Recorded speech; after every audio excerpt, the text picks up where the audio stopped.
Bienvenidos una semana más al canal. Hoy os traigo una canción del repertorio dos gaiteiros de Soutelo, que es Sariña Chamana Porta, que seguramente muchos conocéis. Es bastante conocida dentro del mundo de los gaiteiros, así que es probable que al menos de oídas sepáis cuál es.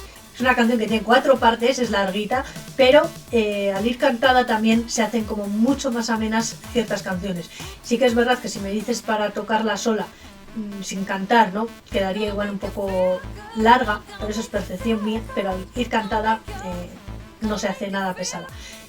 Al igual que otras canciones foliadas o jotas que tienen letra, muchas de las notas son largas, o sea, o negras o blancas o ligadas, ¿no?, al final. Entonces hay que poner especial atención en esas medidas para no adelantarnos ni pasarnos de la medida, pero por lo demás diría que no tiene nada más complejo. O sea, es una canción tradicional que va bastante ligerita, ¿vale? A 210 la negra.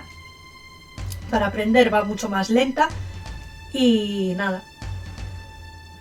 Lo único que hay que poner un poquito de atención, digamos que es en esas notas largas para evitar hacerlas más cortas o pasarnos.